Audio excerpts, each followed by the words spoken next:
Hello, welcome back. Let's do a May journal flip through. I'm going to be showing you my personal memory keeping creative journal, my reading journal, and my content planning journal.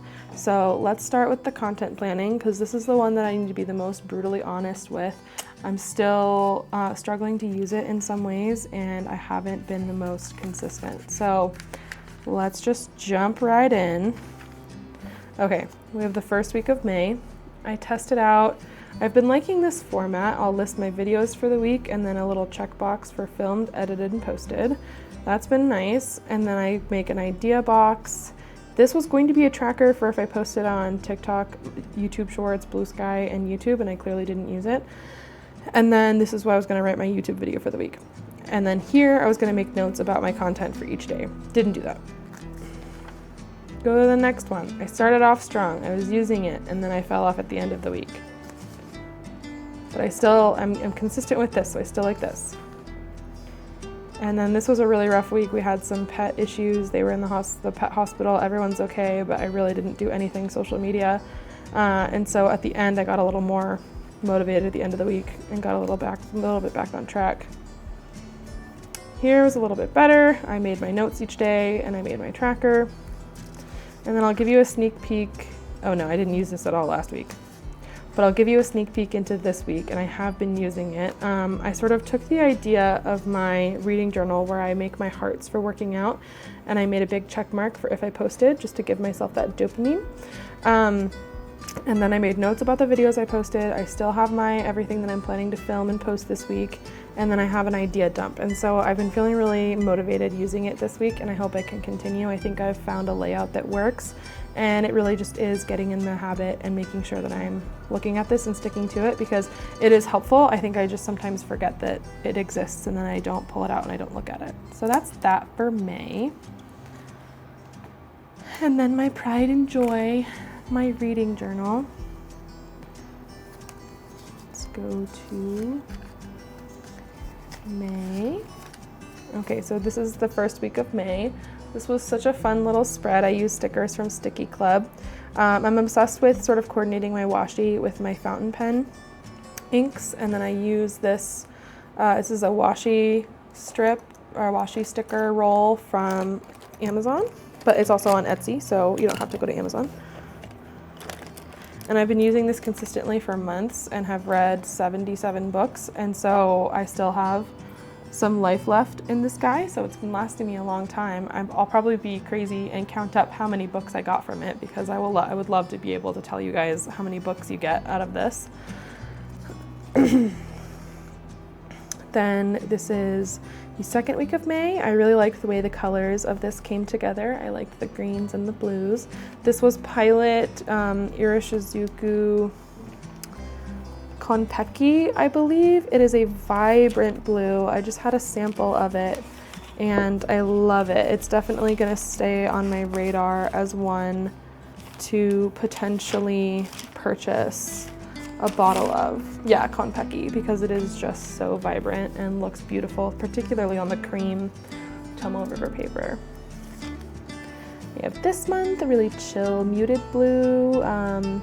Funnily enough, even though it was a hellacious week for the cats, I worked out a ton, and then I read some of my favorite books of May, so can't complain on that regards, I guess, but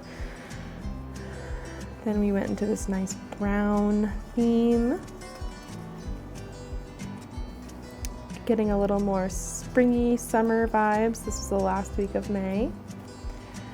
And let's go to my monthlies, see what I did here.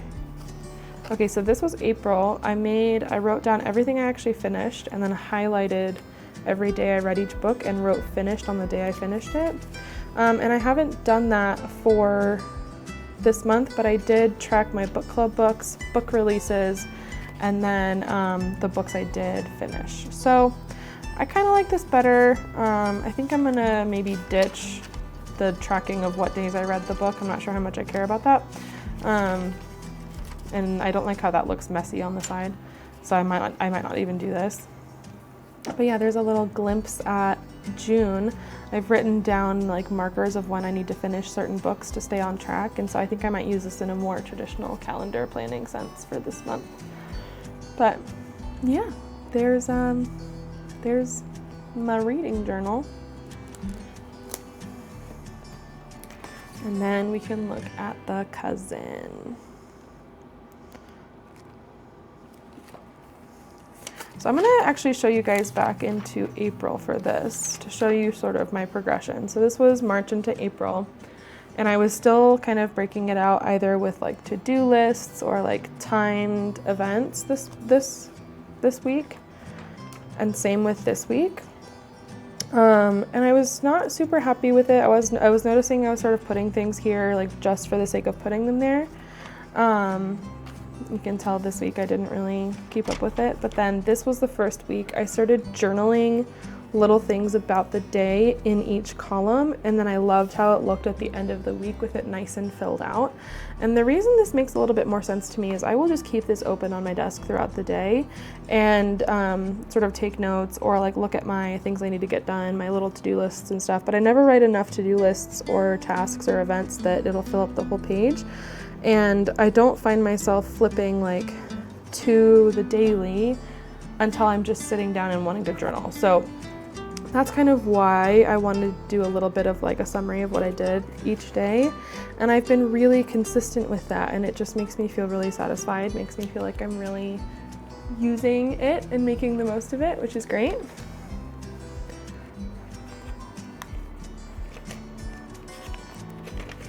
This was the dumb cat week. I've also been coordinating each week in my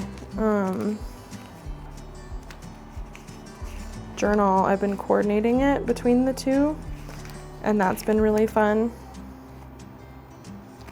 Just kind of brings me joy. So the same days I use the same washi tape, same markers, same colors, and that also helps because then when I go to work or leave the house, I put the same colors I'm using all in my little pouch, and then I have everything I need. Oh, Jesus. So yeah, really enjoying how that's looking. And it's just making me happy. I like the pops of color. I like sort of keeping notes. One thing I've started to add is a little list of books I'm planning on reading this week, and it's because I do keep this open the whole time, always on my desk, whereas this I just use as is, and I don't really keep track of it. This is basically like my TBR, and so I really like having that down here. It makes me feel a little more focused with the things that I want to get to. But yeah, and then there's a little sneak at June with all the beautiful teals and blues. But if we go into the dailies, there's really not much to show you because I have done almost nothing this past month in my dailies. It's just a whole lot of nothing.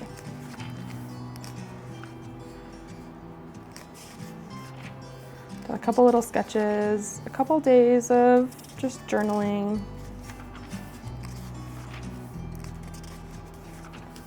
But for the most part, I really didn't use these a lot, and so I will be backfilling as needed with just either sketches or drawings, or these ones I have marked down here.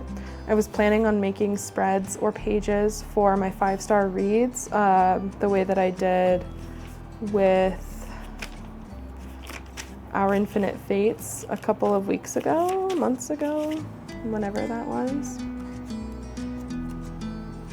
So I loved this spread. This was in April. This was for Our Infinite Fates by Laura Steven. So I want to take this sort of vibe and carry that forward for other 5-star reads that I've had. So I've marked them off some different spaces for that for the month of May, and I just need to sit down and do it. But yeah, I don't know. I was gonna try and backfill before I filmed this, but I wanna be honest with you guys and let you know where I'm at. I've definitely been struggling to keep up with this portion. So if you guys have any tips or tricks or recommendations or how you guys use these spreads, I would love to feel inspired and get some ideas from you guys. But yeah, that's me. Oh, wait. Okay, in May, I did actually track what books I was reading each day, sort of similar to the way that I was doing in my reading journal. And then I just highlighted if I finished the book, and I actually need to update that piece.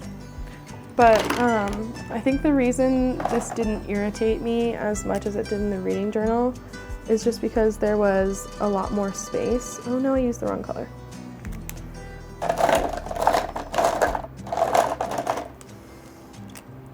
There was just a lot more space and it looks nicer. So yeah, I did kind of like this. And I might do that again because I don't use these pages for planning. So yeah, that's me, that's all. Ooh, one more thing I added that I don't know if I've talked about. My family and I do movie nights. So I've been tracking them here and I write the date, the movie we watched, and then who picked it because we rotate the order. And this just brings me a lot of joy. I love watching movies with the family. And yeah, I think that's cute. And it's simple. You'll notice that if it's not simple, I won't do it. That's very much my style of journaling. But anyway, that's me. That's how May went. May was kind of a hot mess. My cats were exposed to lilies and had to go to urgent care, and that was awful and traumatic. And then I got sicker than I have been in a long, long time, and I'm still getting over it. So there was that. May kind of sucked, but we're in June. It's the summer. On to new things. I hope you guys have some really nice summer plans, and I will catch you in the next one.